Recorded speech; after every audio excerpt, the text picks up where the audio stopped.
Hi guys, it's Borkson. Hello, welcome to my channel if you're new here. Welcome back if you've been here before. Found my pen, guys. So today's video is the Sandlot 3 movie review. So guys, the movie came out in 2007. It has Luke Perry playing the adult version of Tommy, who is the main character, who is kind of like a snotty, pompous jerk baseball player who keeps bouncing around from major league to major league. He can't really sit still on them, and it said in the beginning that his life was affected greatly from his mother passing of cancer when he was like 12 or 13ish, which is around the time he would have been in the Sandlot. He went to a preparatory school, St. Agnes, for basketball, I believe, or baseball, and then went to college from there, and then got into Cooperstown, I guess, a Hall of Fame, supposedly, guys. Okay, so in the opening credits, the movie opens with adult Tommy, like his life. I kind of just went over his life, his career, his job, his mom passing away, and they have that time Benny Rodriguez, who was the boy who chased around in the first Sandlot movie. If you guys didn't see, I made the other two Sandlot movie reviews a while back. Have to go check them out. They don't have the Sandlot 3 on Disney Plus, and it's not on Netflix. Which instead of Sandlot 3 on Netflix, there's Sandlot 1. They used to. They took them off Netflix. They're now on Disney Plus, and Sandlot 2 is not on there. So I go from 1 straight to 3. Like, where's 2 at?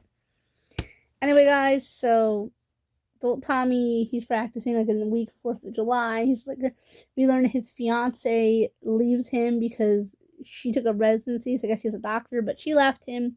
He left her to go to New York, 3,000 miles away for another team. He can't commit to a team. Okay, so adult Tommy gets hit in the head, then goes back to 1970. In 1970s, how much it was 77 or 76, guys. I was 77 here, but it could be 76.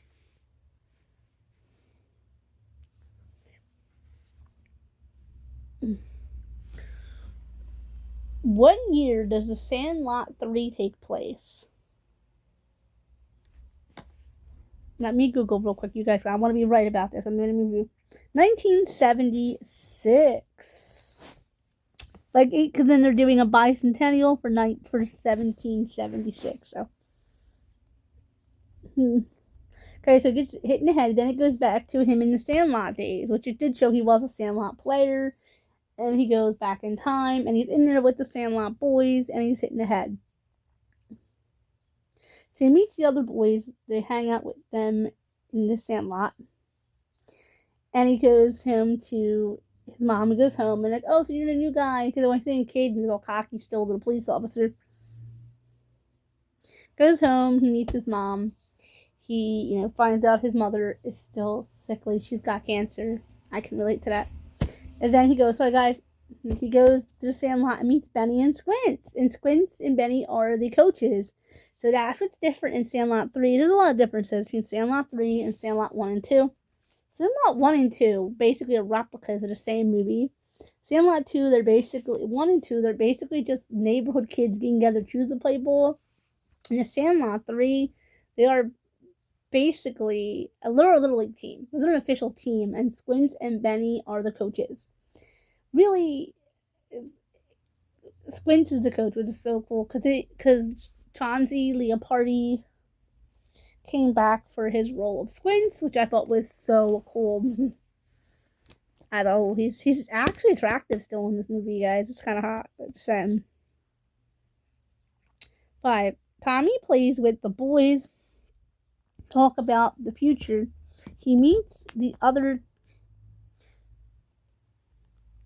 members of the team. The other team manager wants to buy and build on the Sandlot. So guys, he keeps bringing up things that happened in later years, and the group is like, what? And he meets up with the other boys and the other teammates on the other team.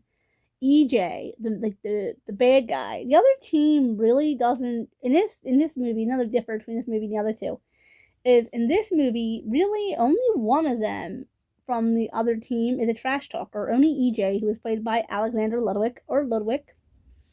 And which way to pronounce it? Alexander Ludwig or Alexander Ludwig doesn't even know how to. He doesn't know how to pronounce it. He started to pronounce both ways. So yeah, give it a description. Alexander, little guys. If I'd watched this movie when it came out, I would have loved it. But I also never heard of Alexander at that point. So I would have liked him several years sooner than I already did, or maybe I wouldn't have because he's like the singleton jerk. I don't know. I don't think I'd have been able to because they show adult squints, and at the time I was kind of embarrassed about having a crush on squints back in the day. I'm just starting to get over that now, so it's fine.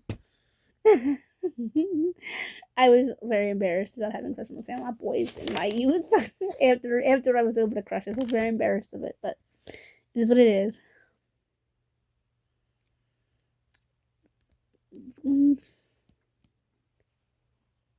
Okay, so he plays with the boys, talks about the future. I said that one. Okay, so Tommy goes with his mom to the movie theaters, and the Sandlot boys sneak into the movie theater to talk to Tommy. And the police officer, it's funny, he's in the toilet and he hears like something. That's just be the boys. And also, guys, one of the Sandlot boys' uncle is the police officer. I think, oh, that's right, because Ham was a wrestler. It would have been so cool to have him as the police officer, or to have one of the other original Sandlot boys play a police officer that maybe have like, I don't know, as police officer. But Marty York said he wanted nothing to do with the Sandlot for a long time, and now he's around with it. So I think if they would do a fourth one, I have a feeling that Marty would take up the part of again.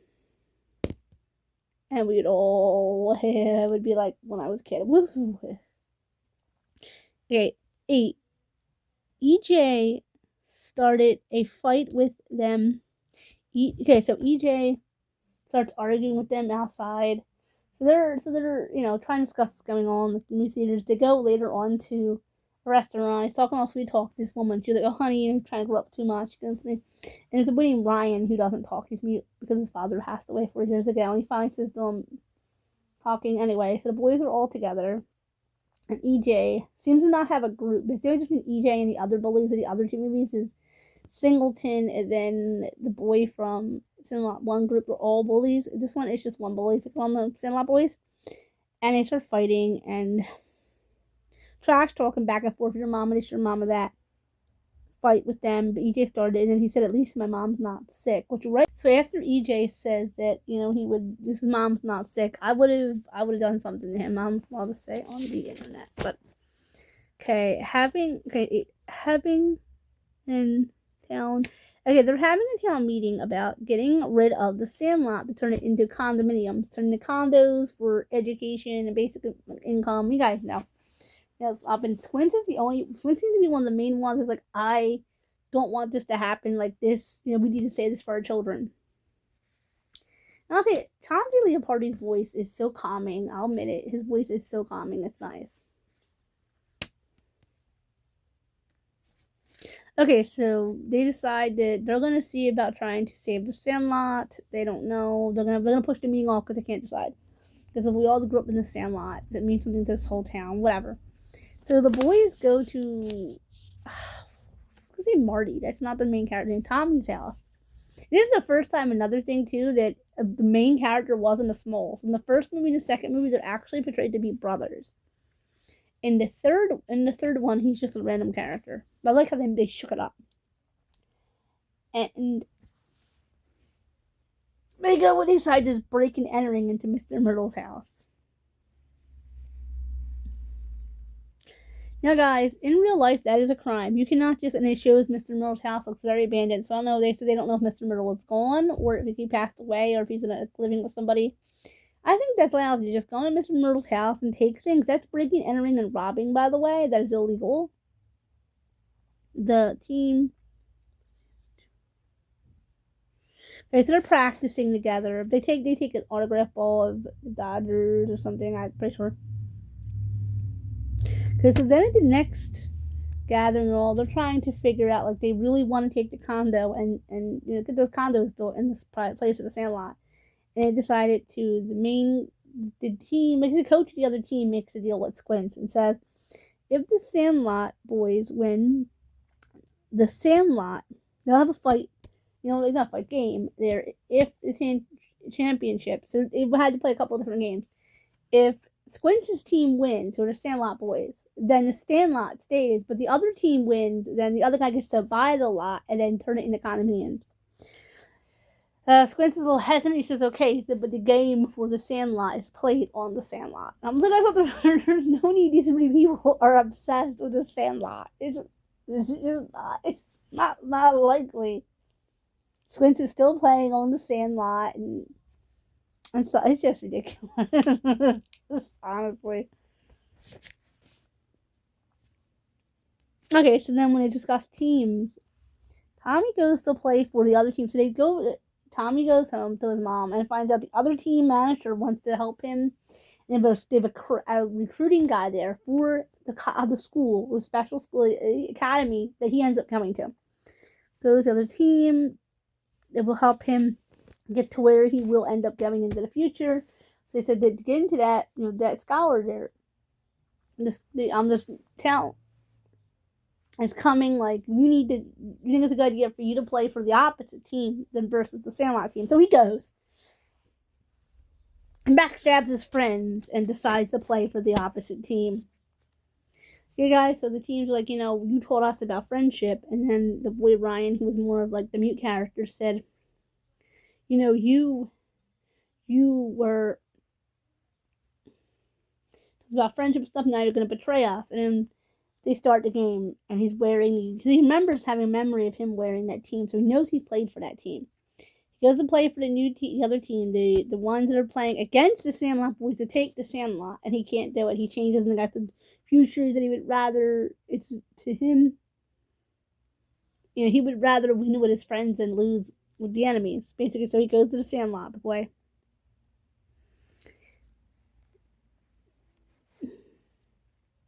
They actually had 2 tournaments. They had another one that they won, and then they did the big one we'll talk about here.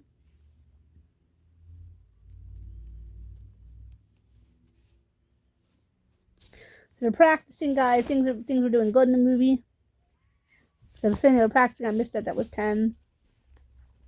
Okay, so they're playing, and this point now, the movie is starting to wind. It's the end of the movie. Anyway, the Sandlot boys win. The Sandlot stays.